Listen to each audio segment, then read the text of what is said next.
Good morning, all of you. Welcome again in the next objective practice set for the different competitive exam.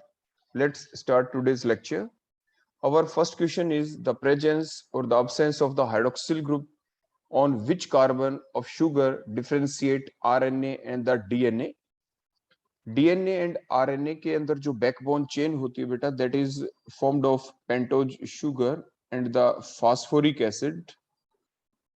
Pentose sugar, phosphoric acid, and from where they been connected by the phosphodiester bond. There is the phosphodiester bond by which the phosphoric acid is connected with the pentose sugar.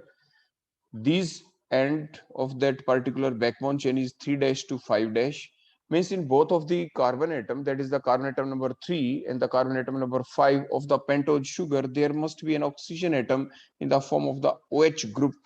So that's clear here. तो ये चीज यहां से clear हो गई कि 3 के ऊपर भी OH होगा, 5 के ऊपर भी OH होगा, तो टोटल 5 ही कार्बन होते हैं, because in both of the DNA and the RNA there is the pentose sugar. ये चीज हम आपको ऐसे बता रहे हैं क्योंकि कई बार जो ऑप्शन होती है, ऑप्शन के अंदर देखो ये कुछ चीजें यहीं से क्लियर हो जाती है कि कहाँ पे ऑक्सीजन अब्सेंट है, कहाँ पे OH ग्रुप अब्सेंट है. देखो 3 के ऊपर तो प्रेजेंट होगा ही, तो इस ऑप्शन को हम लिख नहीं सकते.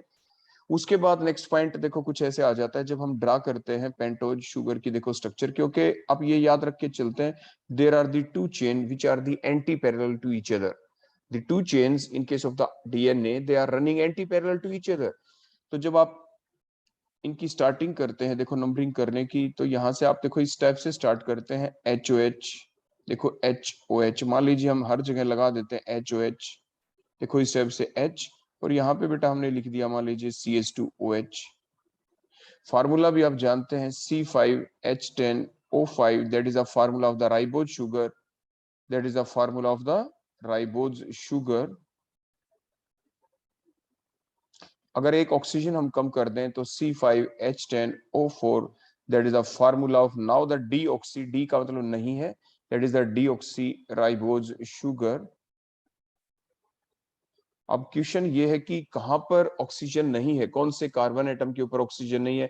टोटल पहले ऑक्सीजन काउंट करनी जरूरी है. देखो ऑक्सीजन 1, ऑक्सीजन 2, ऑक्सीजन 3, ऑक्सीजन यहाँ पे 4 है, तो व्हाट इट मींस कि यहाँ पर भी OH है, CH2OH, और ये आपके यहाँ पे OH. नंबरिंग कैसे करें, देखो नंबरिंग 1, नंबरिंग 2, नंबरिंग 3, ये नंबरिंग यहाँ पे 4 कार्बन था जिसके ऊपर OH है, ये नंबरिंग नंबर 5, देखो ये 5th कार्बन हो गया.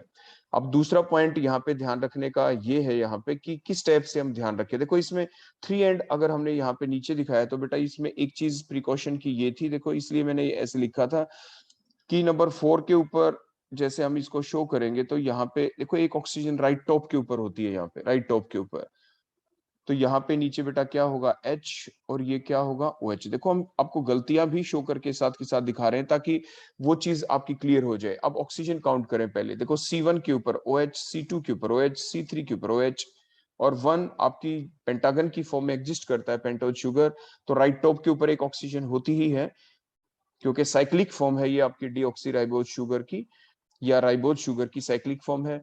तो उसके बाद नेक्स्ट कौन आ गया, ये C5. देखो ये 5th कार्बन हो गया ना, टोटल 5 कार्बन एटम. अब क्वेश्चन ये है कि कहां पर आपकी ऑक्सीजन नहीं है, ये हमें ध्यान रखना है. द प्रेजेंस और the absence of the hydroxyl group on which carbon atom of the sugar differentiate the RNA and the DNA. तो क्या होगा, देखो C3 और C5 एंड के थ्रू तो बेटा ये कनेक्ट होते हैं, मैंने बताया था ना 3 एंड टू 5 एंड. देखो यहाँ पर भी अटैच होना जरूरी, यहाँ पर भी आपके OH ग्रुप का होना जरूरी, उसके बाद जो C1 का भी होना जरूरी, क्योंकि यहाँ के थ्रू आपकी क्या होती है लिंकेज, यहाँ पे अटैच होता है बेटा आपका नाइट्रोजन बेस. अब बच गई कौन सी पोजीशन बेटा, एक ही पोजीशन बची, वो बच गई आपकी C2. तो C2 के ऊपर आपके H नहीं होता DNA के अंदर. देखो अगर यहाँ पे बेटा आपने OH लगा दिया ना, देखो ये OH, देखो ये OH मैंने लगा दिया यहाँ पे. Now that is the structure of ribose sugar. अगर आप यहाँ पे OH को हटा के यहाँ पे सिंपल देखो मैंने H लगा दिया, देखो H, now it is the structure of the deoxy ribose sugar. तो यही हमारा क्वेश्चन था कि जो ये डिफ्रेंशिएट है आपस में करते हैं राइबोज शुगर और डीऑक्सी राइबोज शुगर, ये कौन से कार्बन के ऊपर से करते हैं, किस कार्बन के ऊपर OH का प्रेजेंस और अब्सेंस की वजह से इनकी स्ट्रक्चर में डिफरेंस आता है.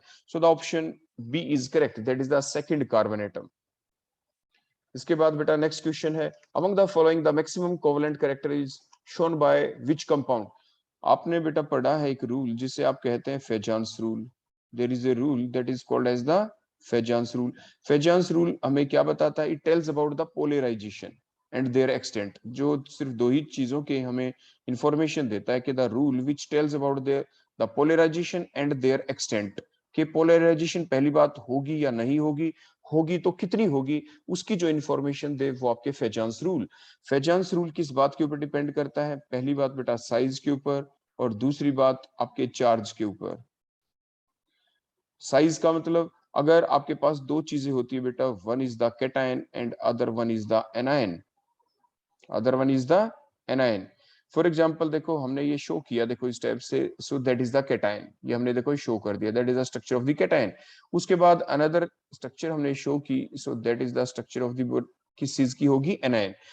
एनायन के ऊपर आप चारों तरफ देखो इस टाइप से आप negative negative negative negative charge show कर देते, देखो इस टाइप से, means there is a symmetrical electron cloud, there is the symmetrical electron cloud, that is the anion.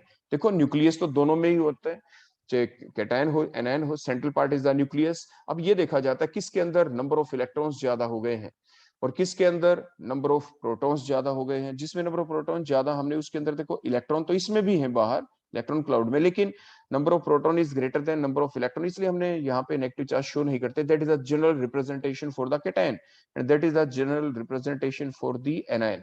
तो सिमेट्रिकल इलेक्ट्रॉन क्लाउड है। अब इसके इलेक्ट्रॉन क्लाउड को जब कैटायन अप्रोच करता है एनायन को, तो फिर क्या होगा? व्हेन द कैटायन, देखो हमने ये मान लीजिए ऐसे ही शो कर दिया अब कैटायन को, when cation approaches towards the anion the symmetrical electron cloud of the anion get distorted. देखो इस टाइप से ये कैटायन, देखो इलेक्ट्रॉन क्लाउड इधर आ गया कैटायन की तरफ, हो गया ना डिस्टॉर्ट, सिमेट्रिकल नहीं रहा। So that process is called as the polarisation. अगर ये डिस्टोर्शन ना होती तो ये जो स्पीसी थी ये आयनिक होती, क्योंकि कैटायन के ऊपर कंप्लीट पॉजिटिव चार्ज होता, एनायन के ऊपर कंप्लीट नेगेटिव चार्ज होता। But due to the tendency of that cation, tendency of the cation to distort the symmetrical electron cloud of anion is called as the polarization। उसी को polarization कहते हैं। तो polarization की definition क्या होती है? The tendency of the cation, cation के अंदर जो ये tendency है to distort the symmetrical electron cloud of the anion is called as the polarization। more the polarization more the covalent character। अब ये आयनिक नहीं रहेगा, covalent हो जाएगा। तो यही हमारा क्वेश्चन था कि किसके अंदर मैक्सिमम कोवेलेंट कैरेक्टर होगा। तो मीन्स ये ज्यादा कब होगा? देखो कैटायन को इलेक्ट्रॉन लेने हैं, इलेक्ट्रॉन का इलेक्ट्रॉन क्लाउड अपना इधर देखो इसकी तरफ देना है, कब ज्यादा देगा और कैटायन कब ज्यादा लेगा? देखो ये कैटायन जो है इसका साइज कैसा होना चाहिए? That size must be small. जैसे हम साइज की बात कर रहे थे, एनायन का साइज क्या हो? इसका लार्ज होना चाहिए, क्योंकि एनायन को इलेक्ट्रॉन देने हैं और कैटायन को इलेक्ट्रॉन लेने हैं। तो कैटायन का साइज छोटे से छोटा हो ताकि न्यूक्लियस के नजदीक रहे इसकी, देखो ये वैलेंस शेल जिसके थ्रू ये इलेक्ट्रॉन को अपनी तरफ अटैक कर पाएगा। तो कैटायन का साइज स्मॉल हो, छोटे से छोटा हो, एनायन का साइज बड़े से बड़ा। उसके बाद अगर चार्ज की बात करें तो चाहे आपका वो कैटायन हो चाहे वो आपका एनायन हो, दोनों के ऊपर हाई चार्ज होना चाहिए। वो एक दूसरी बात कि कैटायन के ऊपर हाई पॉजिटिव चार्ज होना चाहिए और एनायन के ऊपर हाई नेगेटिव चार्ज होना चाहिए। क्लियर हो गया? तो आपने बातें यहां से क्या सीखी? Fajans rule means polarisation means creation of the covalent character. तो मींस पोलराइजेशन कब होगी? जब दो स्पीसी हो, एक कैटायन एक एनायन। कितनी ज्यादा होगी वो इन फैक्टर के ऊपर डिपेंड करती है, size of the cation, size of the anion, charge on the cation, charge on the anion. So size of the cation must be smaller, the size of the anion must be larger. The charge on the cation must be the high positive charge, the charge on the anion must be the high negative charge। क्योंकि anion के ऊपर negative charge होगा तभी तो वो देगा, अगर उसके पास नेगेटिव चार्ज है ही कम तो वो देगा कैसे? नहीं दे पाएगा तो पोलराइजेशन नहीं होगी। क्योंकि आपके पोलराइजेशन के दौरान क्या होता है? डेफिनेशन फिर से रिपीट कर रहा हूं, the tendency of the cation, the tendency of the cation to distort the symmetrical electron cloud of anion is called as the polarization। more the polarization more the covalent character। तो simple चीज आप देखें यहाँ पे FeCl2 में Fe के ऊपर देखो ये +2 चार्ज है, SnCl2 में Sn के ऊपर +2 चार्ज है, एल्यूमिनियम क्लोराइड में Al के ऊपर +3 चार्ज है, MgCl2 में Mg के ऊपर +2 चार्ज है। तो ज्यादा पॉजिटिव चार्ज कौन से कैटायन के ऊपर है? देखो एनायन तो सभी में कॉमन हो गए, Cl Cl Cl Cl चार ऑप्शन के अंदर। तो जो हमें एक्सप्लेनेशन ऑफ देनी है वो किसके बेसिस के ऊपर देनी है? Only on the base of the cation, cation के नेचर को देखते हुए। कैटायन सभी में अलग अलग हैं, तो फिर कैसे पता चले? हमने देखा चार्ज, तो higher the positive charge on the cation, more will be the tendency of the polarisation, more will be the tendency to distort the electron cloud of the anion. तो जो Al3 पॉजिटिव है, इसके अंदर क्योंकि सबसे ज्यादा positive charge है, +3 charge है, तो Al3 पॉजिटिव की टेंडेंसी सबसे ज्यादा होगी to distort the symmetrical electron cloud of the anion. तो इसीलिए इसी के अंदर सबसे ज्यादा कोवेलेंट कैरेक्टर होगा, तो C option will be the correct. तो जो आपका क्वेश्चन नंबर 2 है, इसकी ऑप्शन कौन सी होगी? C option will be the correct. तो इस टाइप से आप जवाब देंगे। Next question, which of the following statement is wrong? हमें ये देखना है कौन सी स्टेटमेंट रॉन्ग है। अगर हम स्टेबिलिटी की बात करें, जैसे आपने देखा हाइड्राइड ले लिए, देखो NH3 इसके ऊपर एक लॉन पेयर है। देखो डाउन द ग्रुप जाएं तो जो साइज है आपने देखा होगा, डाउन द ग्रुप जाने से साइज क्या हो जाता है? That goes on increasing. तो NH3 के बाद PS3, nitrogen, phosphorus, arsenic, antimony, bismuth. देखो अगर हम देखो ये नाइट्रोजन का साइज मैंने स्मॉल शो कर दिया, इसके बाद अगर मान लीजिए मैं बिस्मिथ को शो करूं, देखो इसका साइज बड़ा होगा। तो ये जो बॉन्ड लेंथ होगी, देखो BiH3 को देखो हम जो शो करेंगे, बॉन्ड लेंथ भी बड़ी होगी। तो ये जो NH बॉन्ड होगा, ये आपका कैसा होगा? That will be the strong bond. देखो ये बॉन्ड स्ट्रॉन्ग होगा। और BiH बॉन्ड लंबा है, तो that will be the weaker bond. देखो ये वीक बॉन्ड होगा, वीक बॉन्ड इजिली ब्रेक हो जाएगा, इजिली ब्रेक हो जाएगा। तो BiH देखो लॉन पेयर तो इसके ऊपर भी है, ऐसी बात नहीं है लॉन पेयर इसके ऊपर नहीं है। तो BiH3 आपका क्या होगा? इसकी स्टेबिलिटी कम होगी। तो जो स्टेबिलिटी है हाइड्राइड्स की, फर्स्ट ऑप्शन में लिख रखा था दैट गोज ऑन इंक्रीजेस, लिखा है इसने, तो ये गलत है। हमेशा स्टेबिलिटी क्या होगी? डिक्रीज होगी, क्योंकि बॉन्ड स्ट्रेंथ डिक्रीज होती जा रही है BiH बॉन्ड की। तो बॉन्ड वीकर तो स्टेबल कम होगा। तो इसलिए डाउन द ग्रुप जब आप जाते हैं तो जो स्टेबिलिटी है वो क्या हो जाती है? That is decreases, stability decrease हो रही है। तो यहीं से क्लियर हो गया वैसे तो कि हमारी ऑप्शन नंबर ए है, यही पूछा गया था। Which statement is wrong? Wrong पूछा गया था, तो first statement is wrong. Next देखिए, nitrogen can not form D pi P pi bond. ये तो आप जानते ही हैं, क्योंकि इसके पास absence of vacant D orbital होते हैं नाइट्रोजन के पास। Nitrogen has no vacant D orbital, absence of vacant D orbital, तो जिसकी वजह से ये P pi D pi bond बना ही नहीं सकता। सो दैट ऑप्शन इज, यानी ये बिल्कुल सही स्टेटमेंट दे रखी है, हमें तो रॉन्ग स्टेटमेंट बतानी थी। Next, nitrogen nitrogen bond is weaker, ये भी ठीक है, क्योंकि नाइट्रोजन कैटिनेशन तो शो करता नहीं, क्योंकि नाइट्रोजन के पास क्या होता है बेटा? यहाँ पे लॉन पेयर, नाइट्रोजन का साइज छोटा है, तो ये बॉन्ड वैसे तो देखो स्ट्रॉन्गर होना चाहिए एनएन बॉन्ड, लेकिन इट बिकम्स वीकर किस वजह से? Due to that lone pair repulsion, lone pair repulsion, lone pair repulsion, क्योंकि इसका साइज क्या है? स्मॉल है। तो जिसकी वजह से जो एनएन बॉन्ड है, it becomes weaker then the single PP bond. और जो इसके नीचे है पीरियोडिक टेबल में ग्रुप 15 में, पीपी के बीच देखो बॉन्ड थोड़ा बड़ा हो गया, लेकिन अब ये थोड़ा वीकर होना चाहिए, लेकिन इसमें अब लॉन पे रिपल्शन नहीं होगी ना, क्योंकि लॉन पेयर फास्फोरस का बड़ा साइज होने की वजह से, बॉन्ड लेंथ स्लाइटली ग्रेटर होने की वजह से, there will be the no lone pair repulsion, no lone pair repulsion. तो यही जो हम कैटिनेशन का भी देते थे कि nitrogen can not show the catenation while the phosphorus can show the catenation. इसलिए आपके जो फास्फोरस आपने देखा होगा, it can exist in the form of P4, जबकि नाइट्रोजन अपनी स्टेबिलिटी को इंक्रीज करने के लिए क्या करता है? It will form the multiple bond. देखो एक बॉन्ड, फिर सेकंड, फिर थर्ड, मल्टीपल बॉन्ड बना लेता है ये, ताकि ये नाइट्रोजन के बीच की जो बॉन्ड स्ट्रेंथ है इंक्रीज हो जाए, रिपल्शन का इफेक्ट कम हो जाए। तो एनएन के ऊपर देखो लोन पेयर तो अभी है, लेकिन due to the formation of this pi bond, आपके एनएन बॉन्ड का क्लीवेज अब नहीं होगा, वो आपस में बने रहेंगे। लेकिन बात थी यहाँ पे एनएन सिंगल बॉन्ड की, एनएन सिंगल बॉन्ड किस में एग्जिस्ट करेगा? जिसमें ज्यादा स्ट्रॉन्गर होगा। किसमें ज्यादा स्ट्रॉन्गर हुआ? P P bond. Nitrogen N N bond weaker क्यों हुआ? Due to the lone pair repulsion. तो इसलिए कौन ज्यादा कैटिनेशन दिखाता है? Phosphorus shows the more catenation than the nitrogen, इसलिए नाइट्रोजन सिर्फ N2 की फॉर्म में एग्जिस्ट करता है, और फास्फोरस आपकी P4 की फॉर्म में एग्जिस्ट करता है, ये आपको ध्यान रखना है। Next one is the N2O4।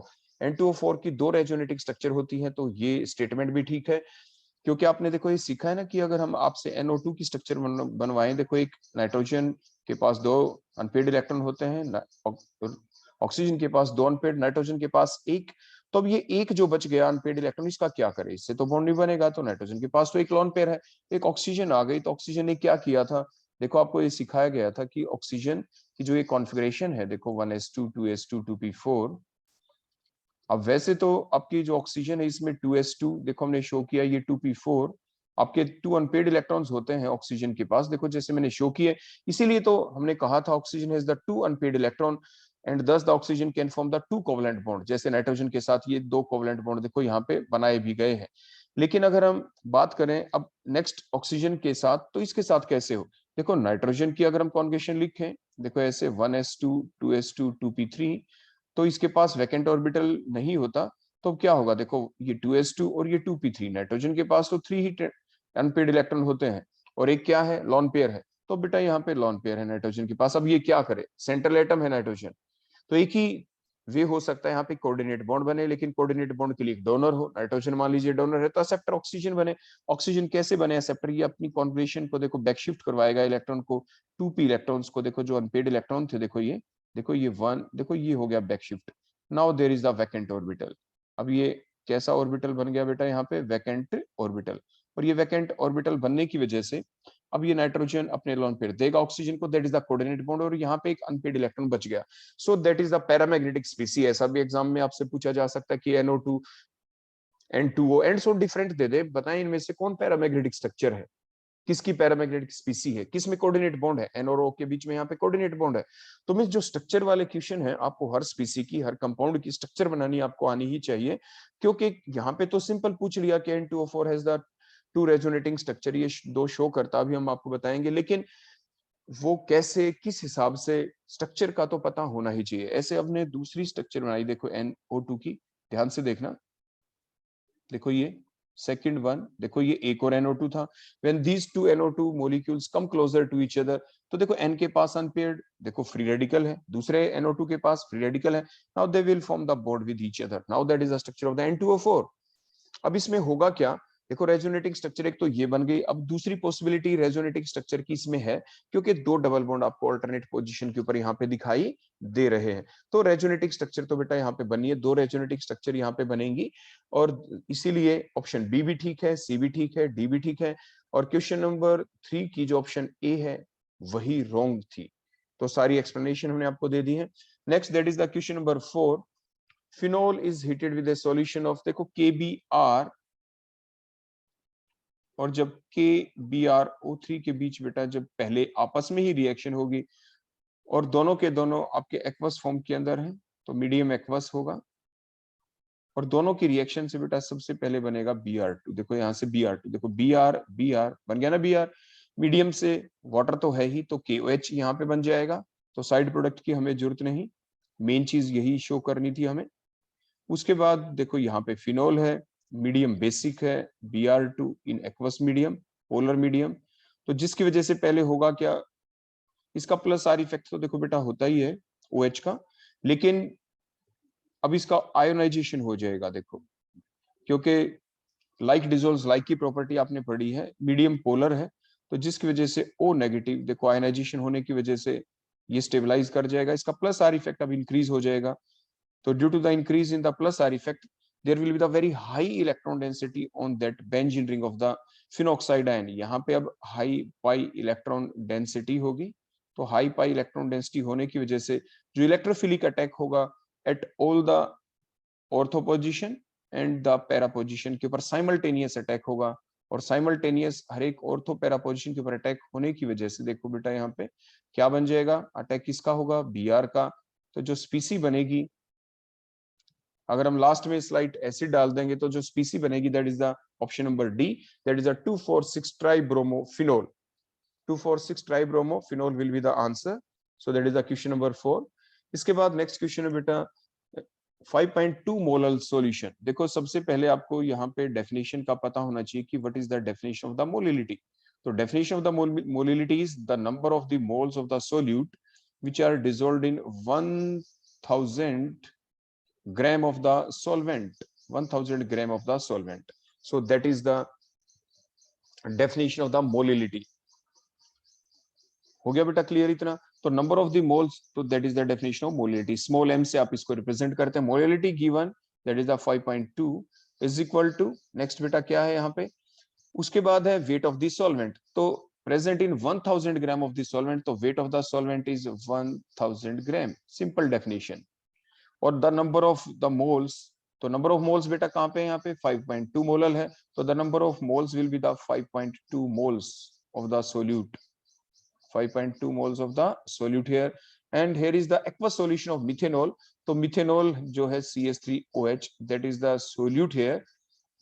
aqueous solution है, so the water is the solvent here, तो water is 1000 gram, और जो solute है आपके उसके तो डायरेक्ट ही मोल दे दिए, और हमें निकालनी क्या है, calculate the mole fraction of the methyl alcohol, तो मोल फ्रैक्शन का फार्मूला क्या होता है बेटा, एक्स से रिप्रेजेंट करते हैं, तो जिसकी मोल फ्रैक्शन निकालनी है उसके नंबर ऑफ मोल्स आप ऊपर लिखेंगे, और divided by the total number of moles means the number of the moles of the methanol plus the number of the moles of the water, so that is the simple definition, simple formula of the mole fraction. तो अब just value put करें, तो जब आप value put करेंगे यहाँ पे CH3OH mole fraction जब निकालेंगे, तो मोल फ्रैक्शन कितनी कैसे निकाले, नंबर ऑफ मोल्स मिथेनॉल के डायरेक्टली गिवन है 5.2 divided by 5.2 plus number of moles water के बेटा कैसे निकाले, नंबर ऑफ मोल्स का फार्मूला क्या है, given mass by molar mass, given mass बेटा कितना है यहाँ पे 1000 ग्राम, मोलर मास वाटर का कितना होता है 18, तो इस टाइप से बेटा आप कैलकुलेशन कर लेना यहाँ पे, और जैसे ही आप कैलकुलेशन करेंगे तो जो आपका आंसर आएगा that is the C option will be the correct,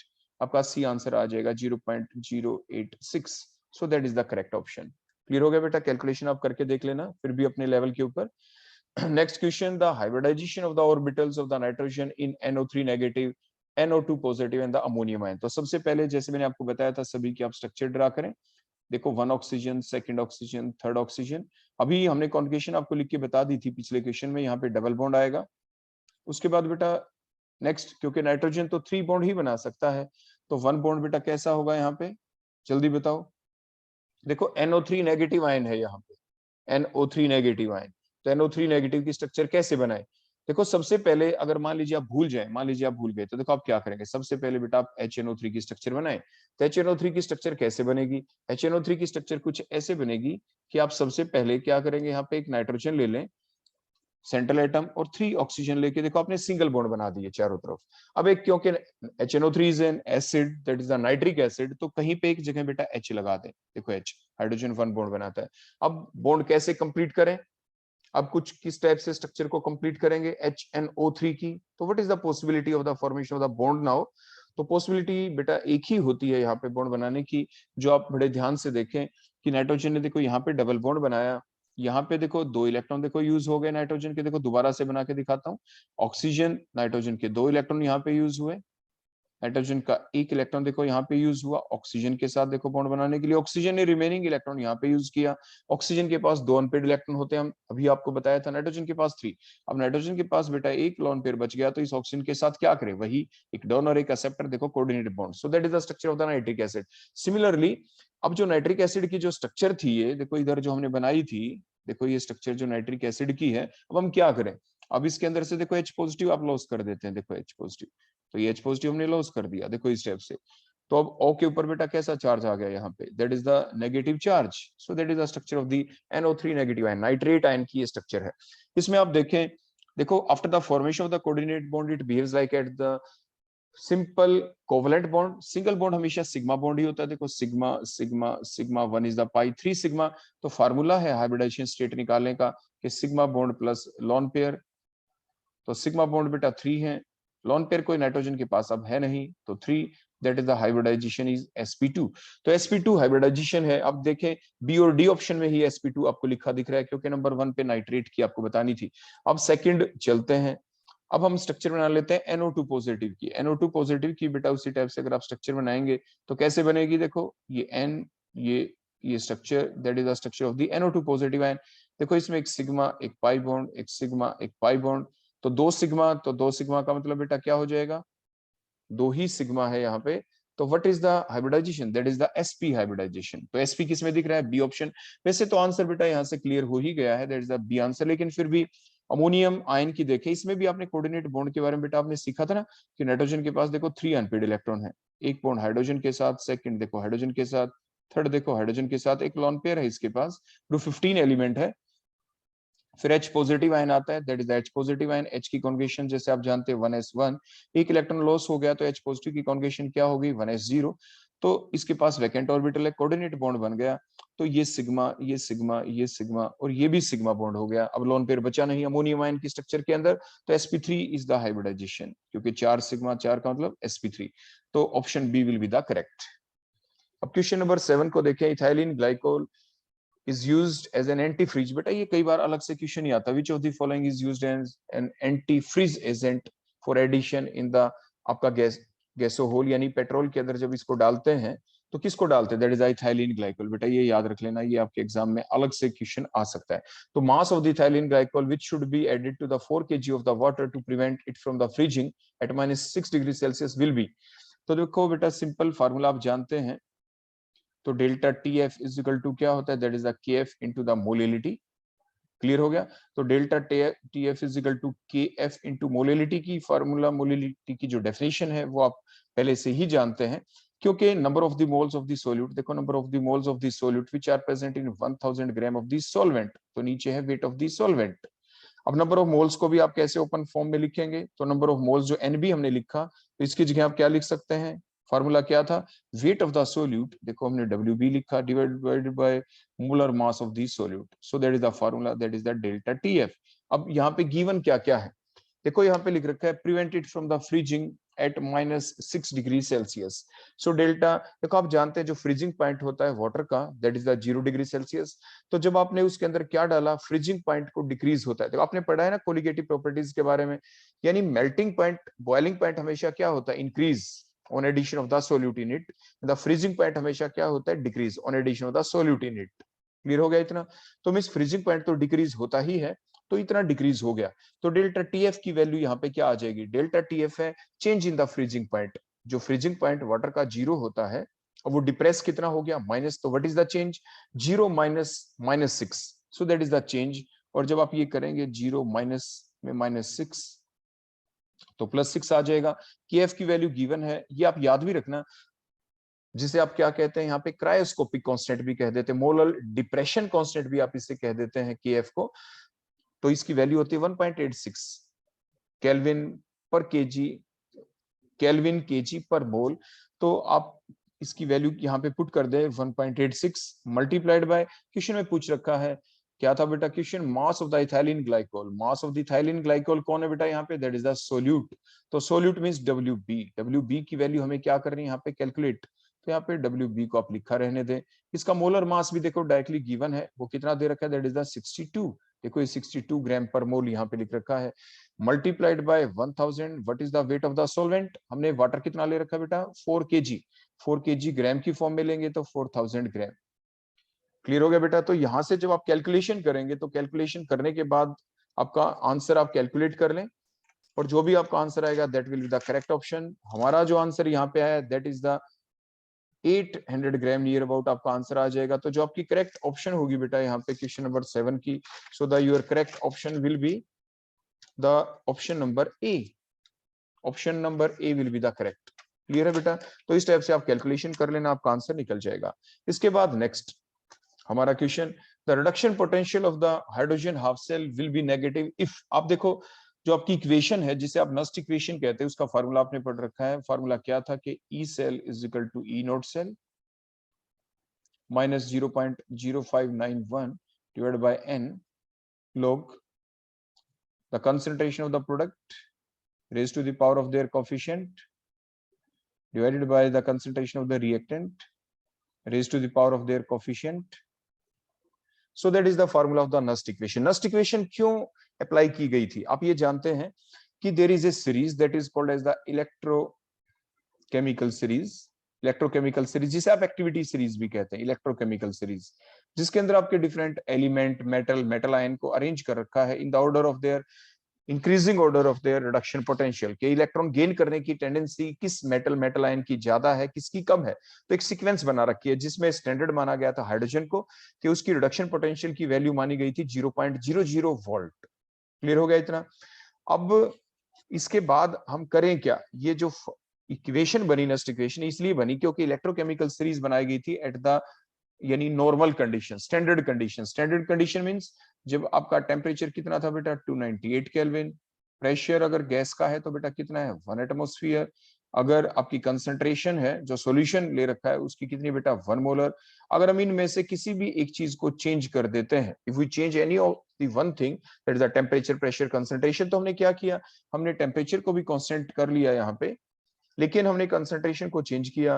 तो जैसे ही कंसंट्रेशन को हम चेंज करते हैं, हमने देखो यहाँ पे शो कर रखा है, तो फिर आपकी जो वैल्यू है वो स्टैंडर्ड नहीं रहेगी। ई नोट सेल की वैल्यू के अंदर चेंज आना होता है। तो what is the effect of the concentration और any other thing on the value of the E naught cell and what is the final value of that E cell. आपकी E cell की value final अब कितनी हो जाएगी। So that equation, new equation is called as the Nernst equation. तो ये Nernst equation आपके सामने।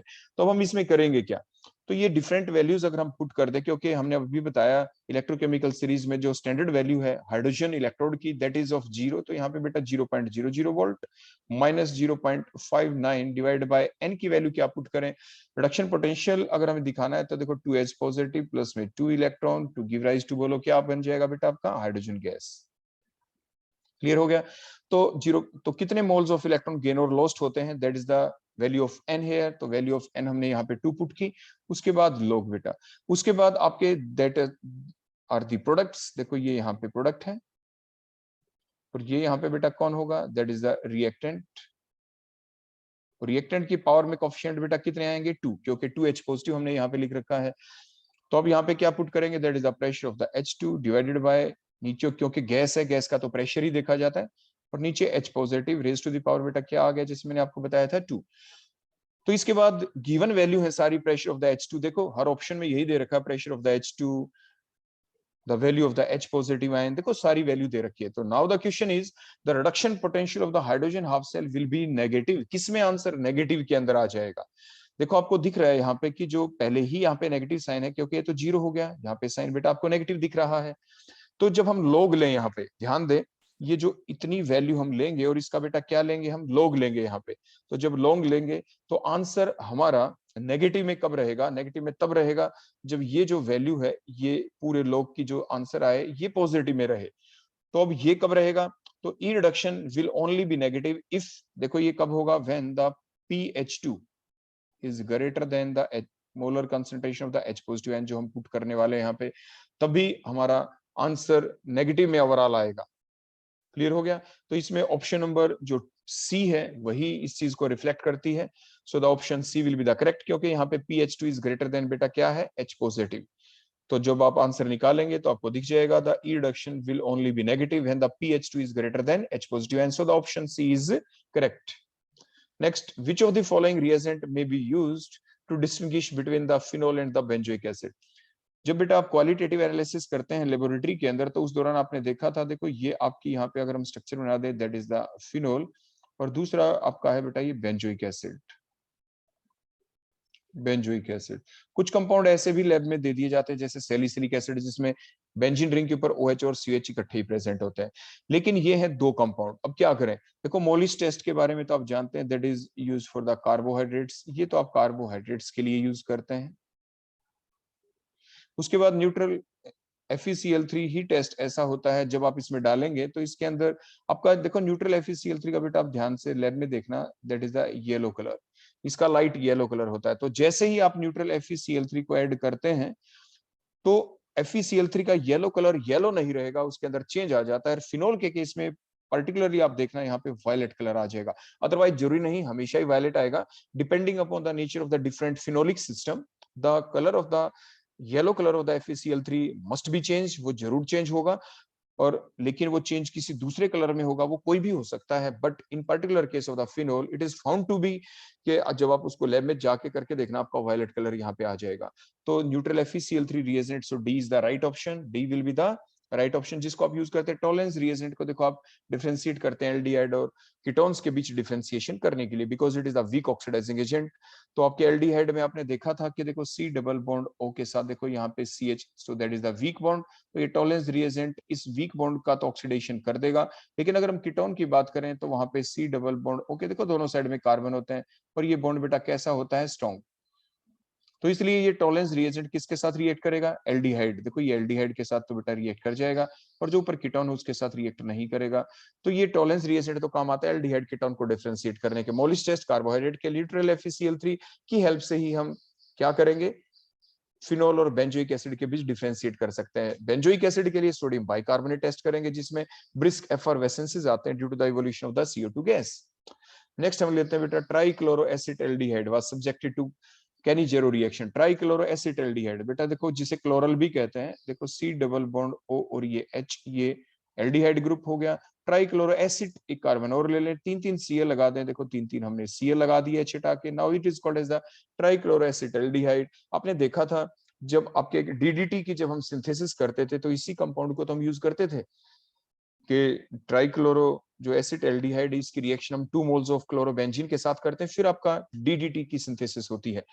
तो ये हमने ले लिया। अब इसके अंदर देखें नेक्स्ट अल्फा कार्बन, और इसके पास अब कोई H नहीं है, तो there is no alpha hydrogen atom, और बेसिक मीडियम हमने कर दिया, तो आपकी कैनिजेरो रिएक्शन चलेगी। तो इसके जो 2 मोल है इनमें से 1 मोल का तो देखो ऑक्सीडेशन होगा, एक रिडक्शन होगा।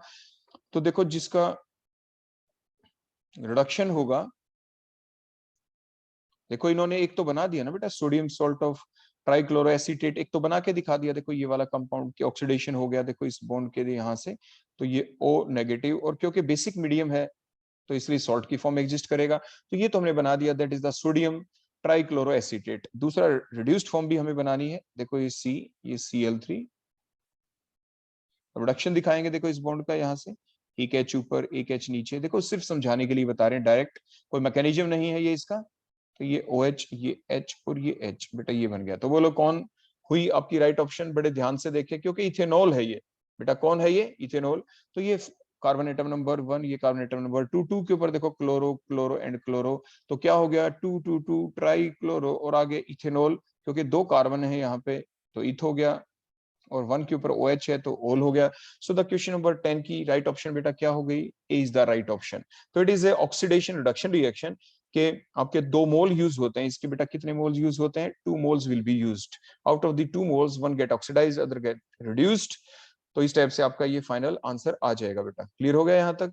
अब क्वेश्चन नंबर 11 पे चलते हैं। Which one of the following order represents the correct sequence for the increasing basic strength। बेटा बेसिक स्ट्रेंथ, बेसिक मींस कि जिसके पास इलेक्ट्रॉन पेयर है, अगर मान लीजिए लुईस साइंटिस्ट के बेसिस के ऊपर एक्सप्लेन करें तो यानी लोन पेयर हो तो डोनेट कर दे तो अच्छा बेस, या H पॉजिटिव आयन है तो लॉस करे तो acid, OH negative iron loss करे तो बेस, आपकी अरेनियस साइंटिस्ट के अनुसार भी और आपके ब्रोस्टिड एसिड के अनुसार भी। लेकिन यहाँ पे हमारे पास दे रखे बेटा ऑक्साइड, क्या दे रखे हैं यहाँ पे, ऑक्साइड। तो ये हम जानते हैं कि लेफ्ट टू राइट हम पीरियोडिक टेबल के अंदर जाते हैं तो बेसिक जो कैरेक्टर है ऑक्साइड का, ऑक्साइड ऑफ द एलिमेंट का, दैट विल गेट डिक्रीज, वो डिक्रीज होगा क्योंकि जितना छोटा साइज होगा इलेक्ट्रॉन पेयर एक्सेप्टेंस के बेसिस के ऊपर अगर हम देखें तो जिसका छोटा साइज वो इलेक्ट्रॉन पेयर को बेटा एक्सेप्ट करेगा ना, एक्सेप्ट करेगा तो वो तो एसिड होता है।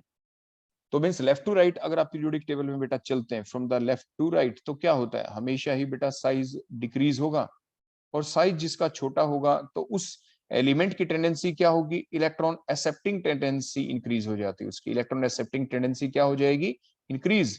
तो एसिडिटी इंक्रीज हो जाएगी बेटा, एसिडिटी, एसिडिटी क्या हो जाएगी, इंक्रीज। और फिर बेसिसिटी क्या हो जाएगी आपकी, डिक्रीज, बेसिसिटी डिक्रीज हो जाएगी, ये ध्यान रखना है। रिवर्स अगर डाउन द ग्रुप जाएंगे, डाउन द ग्रुप तो क्या होगा, डाउन द ग्रुप अगर आप जाते हैं तो साइज आपका इंक्रीज हो जाएगा, साइज क्या हो जाएगा बेटा आपका, इंक्रीज। साइज इंक्रीज होने से इलेक्ट्रॉन एक्सेप्टिंग टेंडेंसी आपकी डिक्रीज हो जाएगी, तो एसिडिटी डिक्रीज और बेसिसिटी इंक्रीज। तो बेसिसिटी आपकी यहाँ पे क्या हो जाएगी बेटा, इंक्रीज। डाउन द ग्रुप जाने से basicity will increase, left to right जाने से बेसिसिटी विल डिक्रीज। अब हम इनको अरेंज कर लेते हैं कौन कहाँ है पीरियोडिक टेबल के अंदर। तो इन सभी के अंदर देखें, जैसे अगर आप ग्रुप नंबर 1 की बात करें तो वहां पे देखो सोडियम है, देखो हमने Na2O लिख दिया। सोडियम के नीचे देखो पोटाशियम है तो हमने K2O लिख दिया। फिर अगर हम ग्रुप नंबर 2 में चलते हैं तो वहां पे MgO है, सोडियम के बिल्कुल आगे होता है, 11 एटॉमिक नंबर सोडियम, 12 आपका मैग्नीशियम। उसके बाद ग्रुप नंबर अगर 13 में चलें लेफ्ट टू राइट तो फिर एल्यूमिनियम आता है, दैट इज द Al2O3। तो बड़े ध्यान से देखें, लेफ्ट टू राइट जाने से बेसिसिटी डिक्रीज, तो सबसे कम बेसिक कौन हुआ, अगर ये पूछते सबसे कम बेसिक Al2O3। और बल्कि इसके बारे में तो बेटा बहुत इंपॉर्टेंट क्वेश्चन आता है, विच of the following is amphoteric in nature, बेटा ये ध्यान रखना, विच of the following is amphoteric in nature. अगर एग्जाम में आ जाए डिफरेंट ऑप्शन और वहां पे Al2O3 मिल जाए तो आप Al2O3 के ऊपर टिक कर देना। क्लियर हो गया यहाँ तक। तब उसके बाद नेक्स्ट आ गया कि बेसिक, इस सीक्वेंस में देखें यहाँ पे तो Na2O सबसे ज्यादा बेसिक, लेकिन फिर डाउन द ग्रुप गए तो सबसे ज्यादा बेसिक कौन हो गया, that is the K2O, that is the most basic. तो अगर आप सीक्वेंस को लिखेंगे तो सबसे कम बेसिक कौन, Al2O3 लिखा, देखे कहाँ पे, देखो क्योंकि ये ऑर्डर कैसा, इंक्रीजिंग ऑर्डर दे रखा बेटा, सारा इंक्रीजिंग, देखो इंक्रीजिंग ऑर्डर है, सबसे पहले कम बेसिक, उसके बाद ज्यादा, ज्यादा और ज्यादा। सबसे कम बेसिक कौन हुआ, Al2O3, तो देखो ये बिल्कुल ए ऑप्शन के अंदर ही दे रखा है। तो 11th की ऑप्शन बेटा क्या हो गई, Al2O3 is less basic than MgO, is less basic than Na2O, is less basic than K2O। तो A option will be the correct. Next question, a gas absorb a photon of, कोई gas है, देखो मान लीजिए ये हमने कोई tube दिखा दी, इसके अंदर देखो कोई गैस है, इसके ऊपर देखो हमने लाइट डाल दी, तो इसने एब्जॉर्ब किया फोटोन ऑफ, देखो वेवलेंथ कितना है, 355 नैनोमीटर की वेवलेंथ को इसने एब्जॉर्ब कर लिया, and emit the two wavelength, और एब्जॉर्ब करने के बाद देखो इसने इमिट की टू वेवलेंथ, एक की वैल्यू क्या है 680 नैनोमीटर, तो दूसरे की लैम्डा 2 हमें देखो यहाँ पे निकालनी है, ये मान लीजिए लैम्डा 1 है, और जो हमने डाली थी दैट इज अ लैम्डा। तो आप कैसे निकाले, आप एनर्जी का फार्मूला जानते हैं ना कि E is equal to E1 plus में E2 ही होगा, तो Hc अपॉन लैम्डा होगा, तो Hc upon lambda 1 plus Hc upon lambda 2 होगा, क्योंकि is equal to Hc upon lambda होता है, तो कॉमन है Hc, तो ये तो कैंसिल हो गया, तो आपका बच क्या गया बेटा, 1 upon lambda is equal to 1 upon lambda 1 plus में 1 अपॉन लैम्डा 2। तो हमें निकालना क्या है, हमें यहाँ पे लैम्डा 2 निकालना है। सिंपली आप यहाँ पे वैल्यूज पुट कर दें, लैम्डा की जगह बेटा आप क्या पुट करेंगे, 1 upon lambda that is the 355 nanometre, lambda 1 की जगह आप क्या पुट करेंगे, 680 nanometre plus 1 upon lambda 2। Clear हो गया बेटा। तो 1 अपॉन लैम्डा 2, अब ये लैम्डा की वैल्यू आप यहाँ से बेटा कैलकुलेट कर लें, देखो मैंने वैल्यू कैलकुलेट की और हमारा आंसर आ जाता है यहाँ पे 743 nanometre, so C will be the right option. आप भी कैलकुलेशन बेटा करके देख लेना, आपका आंसर सी आ जाएगा यहाँ पे, कोई और हो तो आप भी देख लेना, मेरी कैलकुलेशन के according option C will be the correct option. Next हम चलते हैं, which of the following statement regarding the sulphur is incorrect, हमें ये देखना है कौन सी ऑप्शन इनकरेक्ट है।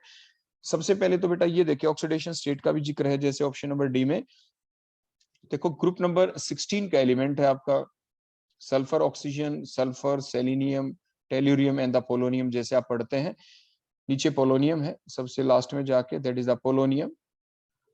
क्लियर हो गया।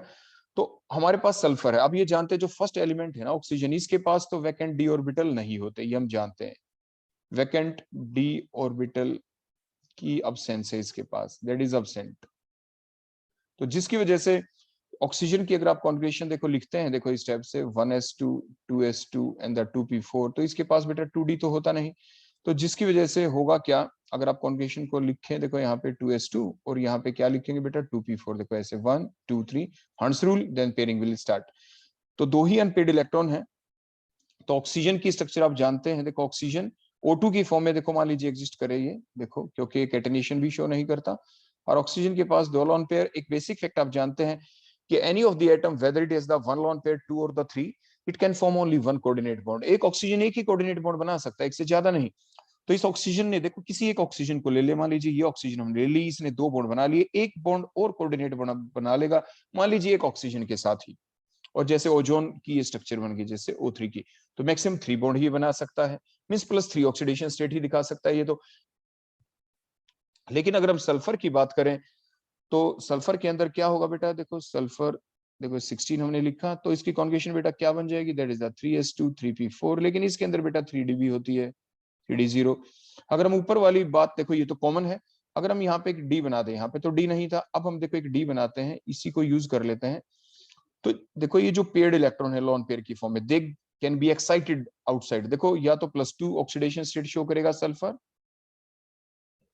ऑक्सीजन +2 शो करेगा ऑक्सीडेशन स्टेट, या थर्ड बॉन्ड बना लेगा, सल्फर क्या शो करेगा, या तो +2, एक इलेक्ट्रॉन अगर ये जंप कर जाए यहाँ पे तो +4, 4 अनपेड इलेक्ट्रॉन हो जाएंगे, एक और जंप कर जाए तो +6, तो ऑप्शन नंबर डी में देखें, the oxidation state of the sulphur is nevertheless +4, तो मीन्स ये स्टेटमेंट हमारी गलत है, इनकरेक्ट है, यही हमें ढूंढना था। So D is the correct option. और सारी बातें बिल्कुल ठीक है। जैसे आपने एमओ थ्योरी के बेसिस के ऊपर पढ़ा है, देखो सिर्फ एमओ थ्योरी ऐसी थी जिसने एक्सप्लेन किया था paramagnetic character of the oxygen, similarly that of the sulphur also. O2 is paramagnetic on the basis of the MO theory, so similarly the S2 molecule is paramagnetic। तो ये option बिल्कुल ठीक है, स्टेटमेंट ये ठीक है, हमें तो ढूंढनी है इनकरेक्ट स्टेटमेंट। और अगली option, the vapours of the at 200 degree Celsius consist mainly the S8, ये भी बिल्कुल ठीक है। 600 डिग्री सेल्सियस के ऊपर मेनली S2 की फॉर्म एग्जिस्ट करता है सल्फर, तो ये भी बिल्कुल ठीक है। तो only the wrong statement is the D statement, D option is the wrong statement. इसके बाद बेटा नेक्स्ट लेते हैं, entropy change involved in the isothermal reversible expansion of the 2 mole of the ideal gas. तो इसके लिए बेटा एक बड़ा सिंपल बेसिक सा एक फार्मूला है जो आपने थर्मोडायनेमिक्स में पढ़ा है कि delta S is equal to 2.303 NR log V2 upon V1। Simply put the values here, आप वैल्यू पुट करें और एंट्रोपी चेंज आपकी बेटा निकल जाएगी, डेल्टा S की वैल्यू निकल जाएगी 2.303 बेटा, जैसे हमने यहाँ पे लिखा। मोल्स देखो बेटा 2 मोल्स गिवन है, यहाँ पे 2 मोल्स आर गिवन। आर की वैल्यू गैस कांस्टेंट देखो 8.314 जूल पर केल्विन पर मोल, जूल पर केल्विन पर मोल की फॉर्म में होगा बेटा यहाँ पे, मल्टीप्लाइड बाय देखो आप यहाँ पे लोग V2 की वैल्यू कितनी है, that is the 100 decimetre means litre, decimetre 1 decimetre cube is equal to the litre, तो एक ही बात होती है यहाँ पे। और डिवाइडेड बाय क्या आ जाएगा बेटा यहाँ पे 10। तो सारी आप कैलकुलेशन करना और फिर हमारा आंसर आ जाएगा, that will be the A option will be the correct. A option बेटा यहाँ पे आपकी करेक्ट आ जाएगी, तो ये चीज आप ध्यान रखेंगे।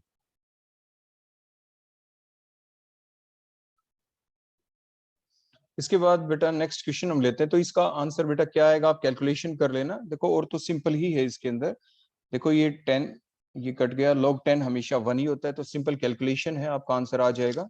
वैसे क्लियर कट सा देखो दिख रहा है लगभग। उसके बाद नेक्स्ट क्वेश्चन बेटा, question number 15, which of the following fact about the complex, ये कॉम्प्लेक्स गिवन है, इज रॉन्ग। देखो सबसे पहले आपको क्या करना है, यहाँ पे जो स्टेटमेंट देखो यहाँ पे गिवन है Cr सेंट्रल, देखो एटम दे रखा आपका यहाँ पे, तो आप इसकी ऑक्सीडेशन स्टेट निकालें, X अमोनिया न्यूट्रल लिगेंड है +0 -3 is equal to 0, X is equal to +3। तो क्रोमियम +3 ऑक्सीडेशन स्टेट में 24 इसका एटॉमिक नंबर, तो आप क्या लिखेंगे, वैलेंस कॉन्जुगेशन अगर आप देखें, देखो 3d5 एक्सेप्शनल केस भी था ना, आपको याद होगा, तो 4p0 4d0 देखो इस टाइप से हम लिख देते हैं। उसके बाद +3 स्टेट है, तो +3 के अंदर 3 इलेक्ट्रॉन को लॉस करे, पहले वैलेंस शेल का इलेक्ट्रॉन देखो एक लॉस यहाँ से होगा, 2 यहाँ से होंगे, तो 3d3 4s0 4p0 4d0। Ammonia यहाँ पे स्ट्रॉन्ग लिगेंड का काम करेगा, लेकिन वैसे भी आप बड़े ध्यान से देखें, डी जो है इसके अंदर 3 इलेक्ट्रॉन है, देखो 1 2 3, ये 3d है यहाँ पे। उसके बाद ये 4s है, फिर 4p है, फिर 4 देखो बेटा d है यहाँ पे। तो यहाँ पे जो अमोनिया है अपने कोऑर्डिनेट बॉन्ड बनाएगा, यहाँ पे देखो कोऑर्डिनेशन बॉन्ड, तो D2 और ये S हो गया बेटा 4s वाला, और ये 4p, देखो ये कोऑर्डिनेट बॉन्ड यहाँ पे बन जाएगा, तो P3 हो गया। तो what is the hybridisation, that is the D2sp3। और इनर d ऑर्बिटल यूज हुए हैं, बाहर वाले d को तो यूज करने की जरूरत ही नहीं पड़ी। ऑप्शन 1 में देखें, the complex involves the D2sp3 hybridization and the octahedral in shape. आपकी ए ऑप्शन के अंदर ये दे रखा है, जो कॉम्प्लेक्स है वो कैसी बनाएगा, ये आपका D2sp3 हाइब्रिडाइजेशन को तो शो करेगा और साथ के साथ ऑक्टाहेड्रल शेप होगी। तो बेटा ये तो बिल्कुल करेक्ट ऑप्शन है, देखो D2sp3 हो गई, और क्योंकि आपके 6 लिगेंड है तो ऑक्टाहेड्रल शेप होगी, that is the right one. Next देखिए, the complex is paramagnetic, complex भी पैरामैग्नेटिक है, क्योंकि देखो 3D के अंदर आप यहाँ पे देखें, there are the 3 unpaired electrons. यहाँ पे बेटा क्या है, यहाँ पे there are the 3 unpaired electrons after the formation of that complex, 3 unpaired electrons है यहाँ पे। क्लियर हो गया। स्ट्रक्चर जब आप बनाएंगे ना बेटा, देखो स्ट्रक्चर भी आप दिखा दें, देखो 6 बॉन्ड ऐसे बनेंगे, 1 2 3 4, देखो ये 5 और देखो 6, तो ऐसे ऑक्टाहेड्रल स्ट्रक्चर बेटा बनेगी। ये कोऑर्डिनेशन जो स्फीयर होता है, बाहर Cl3 है और यहाँ पे तो बेटा आप क्या दिखा देंगे, देखो ये अमोनिया, ऐसे NH3 नाइट्रोजन के ऊपर लॉन पेयर होता है, तो नाइट्रोजन के थ्रू ही ये लॉन पेयर डोनेट होंगे, कोऑर्डिनेट बॉन्ड बनेगा, so that is the octahedral complex structure. Clear हो गया अब तो आपको। Complex is outer orbital complex, so that is the wrong statement. यही पूछा गया था, which of the following statement is wrong, so C statement is wrong. और नेक्स्ट है the complex gives white PPT with the silver nitrate, वो तो है ही। देखो ये आपका आयनाइजिंग पार्ट है, बाहर वाला देखो आयनाइजिंग पार्ट। अगर आप इसमें AgNO3 देखो डालेंगे तो AgCl यहाँ पे बन जाएगा। देखो ये आयनाइजिंग फॉर्म के अंदर है, Cl नेगेटिव की फॉर्म में होगा, तो white PPT are due to the formation of these AgCl, तो व्हाइट पीपीटी आपके बन जाएंगे। तो A option correct, B option correct, D option correct. The wrong statement is the option number C. The structure of the IF7, देखो जो आपके group number 17 का element है, आप जानते हैं ना ग्रुप नंबर 17 के अंदर अगर आप देखें फ्लोरीन, क्लोरीन, ब्रोमीन, आयोडीन, देखो यहाँ पे। और आप ये भी जानते हैं कि एटॉमिक नंबर आपका कितना होता है बेटा फ्लोरीन का, दैट इज द 9। तो आप क्या लिखेंगे 1s2 2s2 2p5, इसमें डी ऑर्बिटल बेटा होते नहीं, तो इसलिए ये 2s2 और देखो ये 2p5 हमने लिखा, तो एक ही बॉन्ड बनाता है फ्लोरीन, तो देखो यहाँ पे एक ही बॉन्ड बनाएगा। लेकिन due to the presence of these vacant orbitals in the iodine, iodine में देखेंगे देखो ये 2s2 2p3 था, तो नेक्स्ट में क्या आएगा 3s2 4s2, यहाँ पे आ जाएगा आयोडीन के केस में 5s2 5p5। ऐसे आप डायरेक्ट कॉन्जुगेशन लिख लेते हैं काउंट करके। देखो ये 2s2 2p5 है, तो क्लोरीन में क्या आएगा 3s2 3p5, ब्रोमीन में 4s2 4p5, आयोडीन में 5s2 5p5, ऐसे हमने डायरेक्ट लिख दिया। तो ये जो 7 के 7 इलेक्ट्रॉन है, क्योंकि वैकेंट डी है यहाँ पे, वो आपके एक्साइटेड हो जाएंगे, 7 बॉन्ड बना सकता है। तो पहली चीज तो ये। अब 7 बॉन्ड बनाए तो स्ट्रक्चर क्या, बड़ी सिंपल सी बात, आपको एक नाम से ही क्लियर दिख जाता है। देखो पेंटागोनल बाई पिरामिड, यानी 7 आपके नेबरिंग एटम्स होने चाहिए। So the correct answer is the option number D. और में तो देखो स्क्वायर पिरामिड है, ट्राइगोनल बाई पिरामिड है, 7 इसमें आपको नेबरिंग एटम भी दिख रहे हैं, 7 भी दिख रहे हैं, तो 7 तो एटम भी होंगे, कोई लॉन पेयर होगा नहीं, क्लियर कट है यहाँ पे। तो pentagonal pi pyramid will be the right option. उसके बाद आप देखिए बेटा क्वेश्चन नंबर 17। तो क्वेश्चन नंबर 17 में आप देखेंगे तो the rate of the chemical reaction doubles for every 10 degree Celsius rise in temperature if the temperature, देखो आपने ये पढ़ा है कि 10 डिग्री सेल्सियस, मान लीजिए कोई टेम्परेचर T था, आपने टेम्परेचर कर दिया बेटा 10 डिग्री सेल्सियस, ऐसे 10 प्लस T प्लस 10, तो जो रेट ऑफ रिएक्शन है वो 2 टाइम्स हो गई, डबल 2 टाइम्स हो गई रेट ऑफ रिएक्शन। फिर आपने फिर से और इंक्रीज कर दिया तो T प्लस 20 हो गया, फिर से इंक्रीज कर दिया, फिर रेट ऑफ रिएक्शन 2 टाइम्स थी तो 2 2 जा 4 टाइम्स हो गई। आप देखो बड़े बेसिक तरीके से बता रहे हैं आपको, तो T प्लस 30 हो गया, 4 2 जा 8 टाइम्स हो गई, फिर डबल हो जाएगी ना एवरी 10 डिग्री। फिर हमने फिर 10 डिग्री इंक्रीज कर दिया टेम्परेचर, फिर इसका 2 टाइम्स और बढ़ गई, 16 टाइम्स हो गई। उसके बाद फिर हमने इंक्रीज कर दिया 10 डिग्री, तो 16 2 जा 32 टाइम्स हो गई, फिर हो गया। तो टी टेम्परेचर था, अपने 50 डिग्री सेल्सियस तक देखो राइज कर दिया, तो बोलो रेट ऑफ रिएक्शन कितने टाइम्स बढ़ गई, 32 टाइम्स। बोलो कितने टाइम्स बढ़ गए आपकी 32 टाइम्स। तो C option is the correct option, C option will be the correct option. Otherwise देखो आप ये भी जानते हैं कि जो रेट है at 50 degree Celsius divided by rate आपकी कहां पे बेटा, देखो T1 degree Celsius, that is equal to 2 times 2 raise to the power n। n क्या है, ratio of the temperature, that is the जो 50 और ये 10 5 टाइम्स हो गया था, 2 रेज टू द पावर 5, तो आपका क्या आ जाएगा बेटा 32 times will be the answer. तो C will be the correct option. Next चलते, the strongest acid among the following compound is, देखो हमने कार्बोक्सिलिक एसिड की यहाँ पे स्ट्रक्चर बना दी, तो एसिड तो ये सभी हैं ही। उसके बाद बी ऑप्शन में देखें तो वहां पे सिर्फ एक H है, so that is the option number B. Clear हो गया। इससे ज्यादा कार्बन ए ऑप्शन के अंदर आ गया, बड़े ध्यान से देखना, यहाँ पे CH3 आ गया। लेकिन आप ये जानते हैं कि जब ये H पॉजिटिव इसमें से लॉस होके आपके कार्बोक्सिलेट एनायन बनेगा, नेगेटिव चार्ज का डिस्पर्सल करना है, लेकिन ये तो नेगेटिव चार्ज के डिस्पर्सल को डिक्रीज करेगा क्योंकि प्लस आई इफेक्ट है, तो ये तो इससे भी कम एसिडिक हो गया, तो B is more acidic than A. उसके बाद नेक्स्ट चलते हैं बेटा सी ऑप्शन की तरफ। इसमें आप देखिए, देखो CH3 single bond, CH2 single bond, CH, और इस कार्बन के ऊपर Cl है यहाँ पे, और आगे आपका COOH है। नेक्स्ट में भी आपके Cl है डी ऑप्शन के अंदर, लेकिन वहां पे है ये CH2, इसी कार्बन के ऊपर देखो Cl आ गया, उसके बाद ये CH2, फिर CH2, और उसके बाद में है COOH। तो डिस्टेंस फैक्टर के ऊपर देखें देखो बी और ए से तो ज्यादा एसिडिक कौन हो जाएगा, सीओडी। लेकिन सीओडी में देखें तो on the base of distance factor जो माइनस आई इफेक्ट वाला सीएल है वो ज्यादा नजदीक है, क्योंकि जो नेगेटिव चार्ज का डिस्पर्सल देखो एच पॉजिटिव के लॉस होने के बाद, एच पॉजिटिव के लॉस होने के बाद जो कार्बोक्सिलेट एनायन बनेगा उस नेगेटिव चार्ज का जो डिस्पर्सल कर देगा वही तो होगा ज्यादा एसिडिक। तो ज्यादा एसिडिक कौन होगा, C option. So C is the most acidic. अगर हम इनमें सीक्वेंस भी देखें तो C is more acidic than D is more acidic than B is more acidic than A.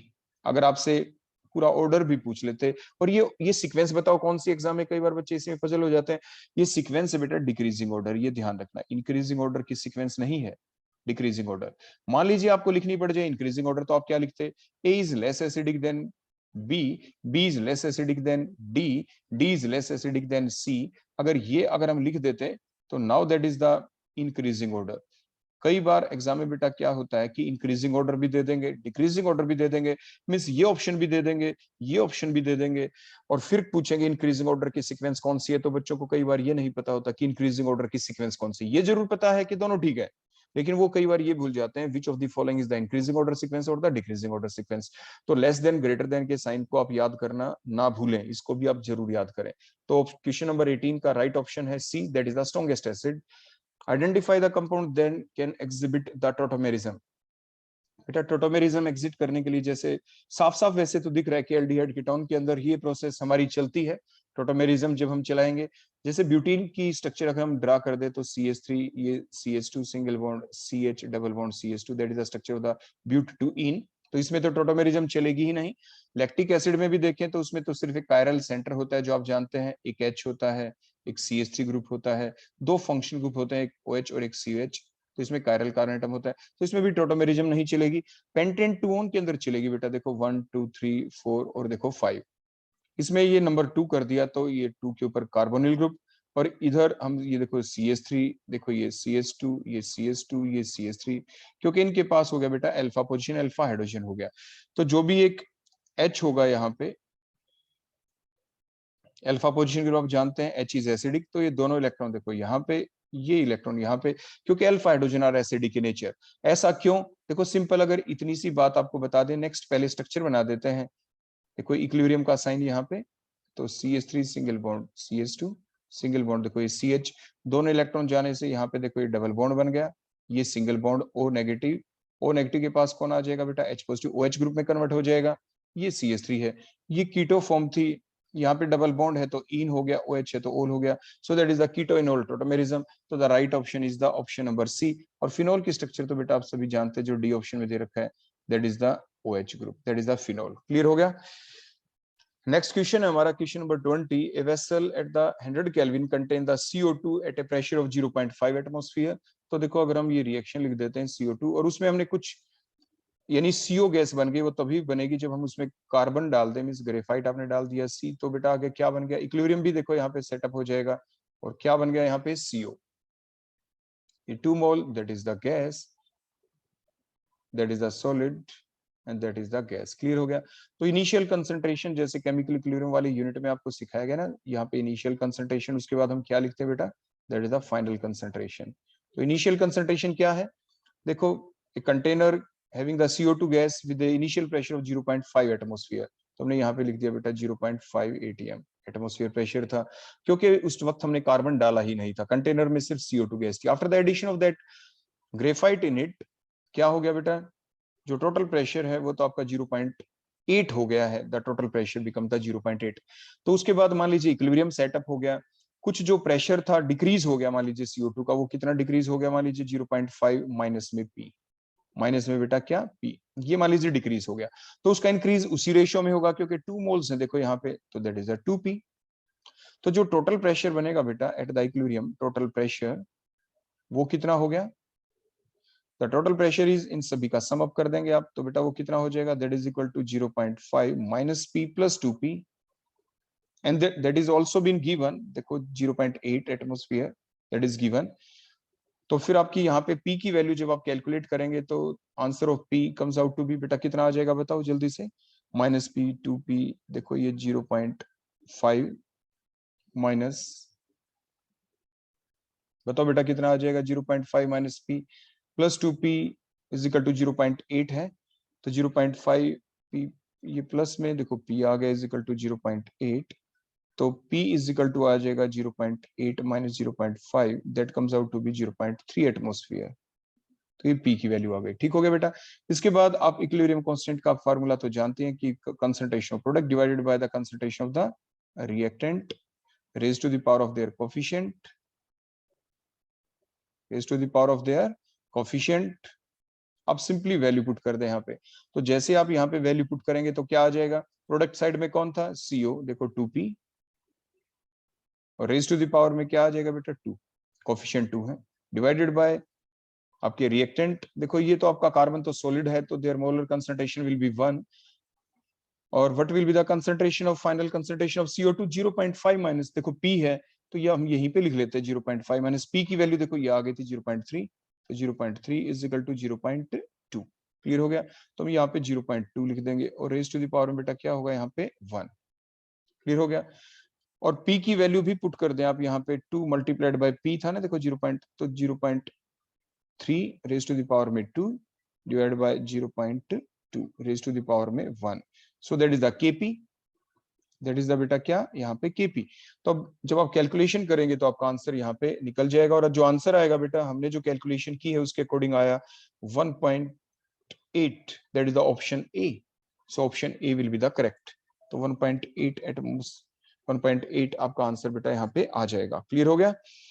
उसके बाद नेक्स्ट क्वेश्चन है बेटा question number 21, in context of the lanthanoids which of the following statement is not correct. Incorrect statement बेटा हमें बतानी, incorrect कौन सी इसमें से, incorrect. So there is a gradual decrease in the radii, तो कोई लेंथेनाइड कॉन्ट्रैक्शन हम जानते हैं, that is the correct statement. हमने ये भी पढ़ा है कि डी ब्लॉक एलिमेंट की कॉमन ऑक्सीडेशन स्टेट +2 होती है, आपकी जो एफ ब्लॉक एलिमेंट है उनकी कॉमन ऑक्सीडेशन स्टेट +3 होती है, क्योंकि आपने ये पढ़ा था कि जैसे कॉन्जुगेशन आपने लिखी थी ना बेटा कि क्या थी इसकी कॉन्जुगेशन, NH2 फिर N-1D0 to 1 फिर N-2F 1 to 14 जैसे आप लिखते थे। तो ये बाहर इलेक्ट्रॉन बेटा कितने हैं यहाँ पे 3 which can be lost easily, तो +3 oxidation state is the common because of the similar properties of the separation of lanthanide is not easy, ये भी बिल्कुल ठीक है। तो 3 ऑप्शन तो देखो करेक्ट हो ही चुकी हैं आपकी 21 की। तो अब लास्ट बच गई हमारी इसको रीड आउट कर लेते हैं। Availability of the 4f electron result in the formation of the compounds in +4 oxidation state for all of the member, ना ये बिल्कुल आपकी रॉन्ग ऑप्शन है। availability of the 4f electron does not result in the formation of the compound in the +4 state for all of the members of the series, so that is a wrong statement बेटा, ये आपकी statement wrong है। उसके बाद next चलते हैं, A and B are the van der Waals constant. तो आपने बेटा फार्मूला पढ़ा है ना, वैसे तो आपने पढ़ा है कि PV इज इक्वल टू क्या होता है, आइडियल गैस इक्वेशन का NRT, that equation is applicable for the ideal gas. लेकिन P फैक्टर के अंदर भी आपने चेंज किया AN² / V², V फैक्टर के अंदर भी चेंज किया V माइनस में NB, that is equal to NRT, that is called as the van der Waals equation. तो ये जो आपकी वंडरवाल इक्वेशन होती है इसमें A फैक्टर जो देखो ये that is the pressure factor, means force of attraction factor, और V volume means that is the size factor, ये यहाँ पे साइज फैक्टर है।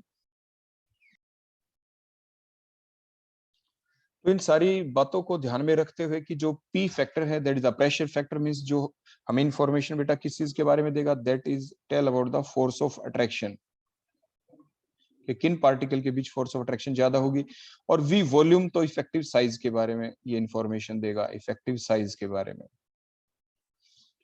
क्लियर हो गया। तो यहां से अगर हम देखते हैं तो हमारा जो करेक्ट ऑप्शन बेटा निकल के आएगा, बड़े ध्यान से आप पढ़ें, A means pressure factor means force of attraction factor. तो आप बड़े ध्यान से देखें, इसी सिंपल फैक्ट के बेसिस के ऊपर अगर आप देख पाएंगे तो D option will be the right option, क्योंकि जो A मींस प्रेशर फैक्टर जो होगा, क्योंकि ऊपर लिख रखा है देखो सिंपल चीज, क्लोरीन इज मोर इजीली लिक्विफिएबल। कोई भी गैस इजीली लिक्विफिएबल कब होती है, जो वो गैस Cl2 के बीच ज्यादा फोर्स ऑफ अट्रैक्शन हो as compare to in between the ethane and the ethane, तो फोर्स ऑफ अट्रैक्शन ज्यादा होगी, तो A वैल्यू जो होगी Cl2 के लिए will be greater than the A value for the ethane, because the A gas is more easily liquefiable, but the value of B for the Cl2 is less than the value of B for the C2H6, so that is the correct option। the magnetic moment, the spin only magnetic moment हमें निकालना है, तो उसका एक बड़ा basic सा बेटा simple formula होता है, mu is equal to n into n+2 whole का स्क्वायर रूट, बोहर्स मैग्नेटॉन। तो NiCO4 बेटा यहाँ पे दे रखा है NiCl4 और -2 चार्ज है। तो सबसे पहले आप इसकी ऑक्सीडेशन स्टेट निकालें, x - 4 = -2, तो x = +2। निकिल की कॉन्जुगेशन तो बेटा आप जानते ही हैं, 28 एटॉमिक नंबर आपको बताया था, 28 के आखिर में 8 है, तो वैलेंस कॉन्जुगेशन डायरेक्ट लिखेंगे 3D8 4s2। उसके बाद नेक्स्ट हम लिखेंगे +2 स्टेट के अंदर अगर निकिल हो Ni+2 की स्टेट, तो 2 इलेक्ट्रॉन वैलेंस शेल के इलेक्ट्रॉन लॉस्ट होंगे। सो द 3D8, और यहाँ पे जो Cl है, these are the weak ligands. देखो ये वीक लिगेंड है, तो वीक लिगेंड है तो अनपेड इलेक्ट्रॉन अनपेड ही रहेंगे। डी के अंदर जो 8 इलेक्ट्रॉन है उनको ये पेड अप नहीं कर पाएगा, तो हंस रूल लगाएं, 1 2 3 4 5 6 7 and the 8। After applying the Hund's rule you can see in case of the Ni+2 ion, देखो it has only 2 unpaired electrons, इसके अंदर 2 अनपेड इलेक्ट्रॉन्स हैं। 2 अनपेड इलेक्ट्रॉन, तो इनकी वैल्यू यहाँ पे आप 2 पुट कर देंगे इस फार्मूला के अंदर कि 2 × 2 + 2 बोहर्स मैग्नेटॉन, तो 2 + 2 4 यानी 8, √8। तो √8 की वैल्यू जब आप कैलकुलेट करेंगे यहाँ पे, वैसे तो आपको दिख ही रहा है बेटा 3 3 जा 9 होता है, तो यानी 3 से थोड़ी कम है, तो option C will be the correct answer. तो इस टाइप से बेटा डायरेक्ट ऑप्शन को आप टिक कर सकते हैं। Question number 24, in the FCC cubic lattice, देखो एक FCC क्यूबिक लैटिस होती है। FCC का मतलब क्या होता है? पार्टिकल्स आर प्रेजेंट कहां पे बोलो?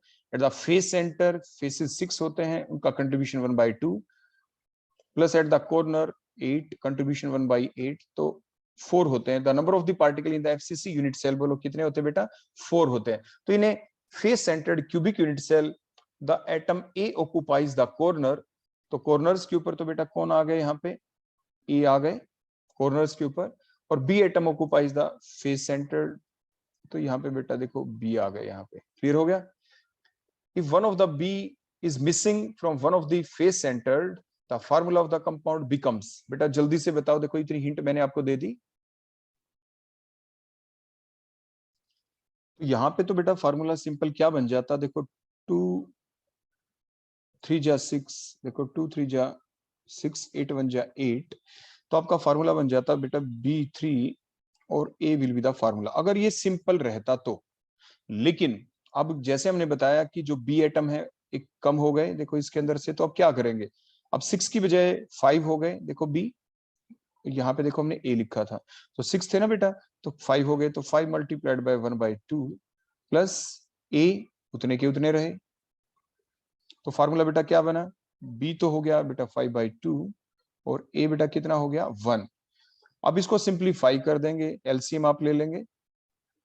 वैसे करके देखने की जरूरत भी नहीं है, अगर आप देखना चाहें 5/2 = 1, तो देखो ये 2 हो गया, तो ये 5:2, तो B बेटा कितने हो गए? दैट इज द 5, और A कितने हो गए बेटा? 2, सो that is the option, correct option. तो A2B5 या B5A2 कहाँ पे आपको दिखाई दे?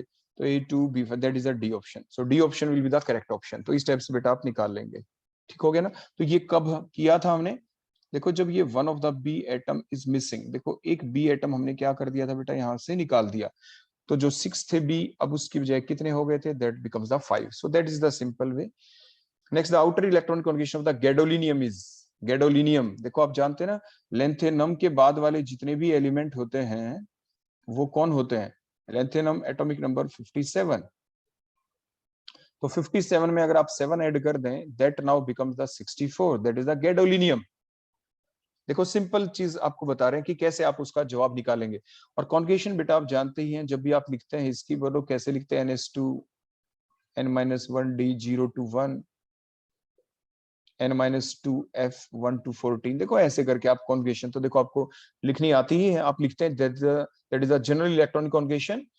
तो फिर जो क्वेश्चन नंबर आपका 25 है, अगर आप इसकी कॉन्जुगेशन कोई अब आपसे पूछे तो बेटा आप कैसे लिखेंगे?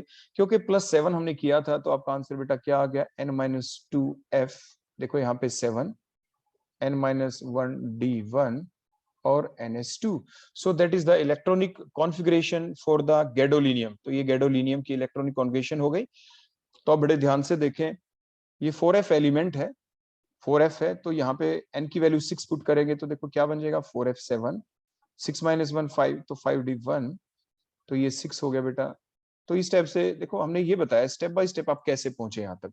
तो ये देखिए आप कहाँ पे लिखा हुआ दिख रहा है। So that is the D will be the right option, D will be the right option. इसके बाद क्वेश्चन नंबर 26 पे चलते हैं। आपको बेटा ये पता है कि जो बोरॉन है, देखो ग्रुप नंबर 13 का एलिमेंट है, बोरॉन आपको लिखा दिख रहा है। तो boron can not form which one of the following anion. तो अब ये जानते हैं ग्रुप नंबर 13 मींस उसके पास 3 इलेक्ट्रॉन ही होंगे। आप कॉन्जुगेशन भी लिख के देख लें। देखो 1s2 2s2 2p1, valence shell के अंदर सिर्फ 3 इलेक्ट्रॉन्स ही हैं। देखो अगर हम एक्साइटेड फॉर्म भी इसकी लिख दें, देखो इस टाइप से, तो 1 वैकेंट ऑर्बिटल भी है यहाँ पे, there is a 1 vacant orbital, और 2d इसके अंदर होता नहीं। तो 1 वैकेंट ऑर्बिटल, तो इससे क्या करेगा, 3 तो सिंपल ये कोवेलेंट बॉन्ड बना देगा, और एक एक्सेप्टेंस करके कोऑर्डिनेट बॉन्ड भी बना सकता है। तो मैक्सिमम 4 बॉन्ड ही बोरॉन बना सकता है। तो आप बड़े ध्यान से देखें, बी सी डी ऑप्शन के अंदर 4 ही बॉन्ड बना रखे, लेकिन ए ऑप्शन में बोरॉन ने 6 बॉन्ड बना रखे। So that is the incorrect statement, means ये कंपाउंड, ये आपकी स्पीसी बन ही नहीं सकती। So A will be the right option. Ozonolysis of an organic compound gives formaldehyde. देखो फॉर्मेल्डिहाइड की स्ट्रक्चर आप सभी जानते हैं, HC डबल बॉन्ड O और ये H। ओजोनोलाइसिस कर दी हमने किसी कंपाउंड की, तो मींस ये यूनिट हमें मिल गई। तो जरूर क्या होगा कि आपकी जो ये यूनिट हमें कब मिलेगी, जब देखो CH2 एक एंड के ऊपर जरूर हो, देखो ऐसे CH2, क्लियर हो गया। और आगे देखो कार्बन, आगे चाहे कुछ भी हो यहाँ पे, लेकिन जब आप इसकी ओजोनोलाइसिस करेंगे इस यूनिट की, तो हमें जरूर क्या मिलेगा, हमें मिल जाएगा मिथेनल, मींस फॉर्मेल्डिहाइड हमें मिल जाएगा। तो it confirms the presence of 2 ethylenic double bond, 2 यानी इथीन वाले डबल बॉन्ड हो, एक विनाइल ग्रुप हो। तो देखो विनाइल ग्रुप के अंदर ऐसा होता है, देखो CH3, देखो ये CH, और ये डबल बॉन्ड देखो CH2, that is the vinyl group. ये आपका विनाइल ग्रुप होता है, देखो that is the vinyl group. और आगे देखो यहाँ पे ये एक CH3 ग्रुप लगा हुआ होता है। तो अगर ये CH3 हमने लगा दिया, तो देखो जो इतना पोर्शन है ना, now that is called as the vinyl group. देखो ये जरूर होना जरूरी है, CH2 double bond CH, now that is the vinyl group. ये आपका विनाइल ग्रुप कहलाता है, that is the vinyl group. अगर हम ये जो मैंने पहले आपको लिख के दिखाया, अगर हम आगे CH3 लगा दें, देखो यहाँ पे, और इसका एक H हटा दें और इसको आगे कर दें, now that is called as the allyl group. आप इसे एलाइल ग्रुप कहते हैं। तो विनाइल ग्रुप का होना जरूरी है, आइसोप्रोपाइल का भी नहीं। आइसोप्रोपाइल तो कौन सा ग्रुप हो गया जो सी ऑप्शन में, देखो that is the isopropyl group. So that is the isopropyl group, देखो ऐसे। तो यहां से तो हमें नहीं मिलेगा आपका मिथेनॉल फॉर्मेल्डिहाइड। एसिटिलिनिक ट्रिपल बॉन्ड, इसमें भी नहीं मिलेगा। देखो ऐसे अगर हम ट्रिपल बॉन्ड बना दें, देखो ये, तो इसमें भी नहीं मिलेगा, क्योंकि इसकी जब आप ओजोनोलाइसिस करते हैं, आपने बेसिक पढ़ा है ना, 2 बॉन्ड विल ब्रेक। तो देखो एक बॉन्ड तो फिर भी बच जाएगा, तो यहाँ पे भी डबल बॉन्ड, यहाँ पे भी डबल बॉन्ड, तो हमें मिथेनॉल तो नहीं मिला आपकी डी ऑप्शन के अकॉर्डिंग भी। तो B option will be the correct option, B option आपकी करेक्ट ऑप्शन होगी। Sodium ethoxide on reaction with ethanol chloride, sodium ethoxide है बेटा, देखो ये CH3 single bond, CH2 single bond, O negative Na positive, that is the sodium ethoxide.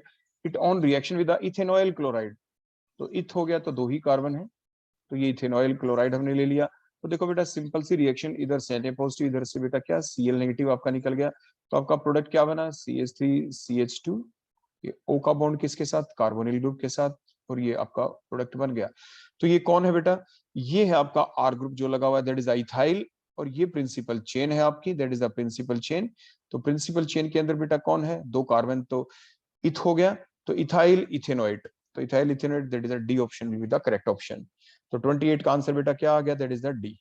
उसके बाद next चले, ये सॉल्यूशन वाली यूनिट के अंदर से ही है, तो इसको भी आप बड़े ध्यान से देखें। देखो आपके पास कंपाउंड बेटा AXBY इज द कंपाउंड, और जब आपने इसका डिसोसिएशन किया, तो देखो A पहले वाला कैटायन होता है, plus B second part is the anion. Clear हो गया इतना।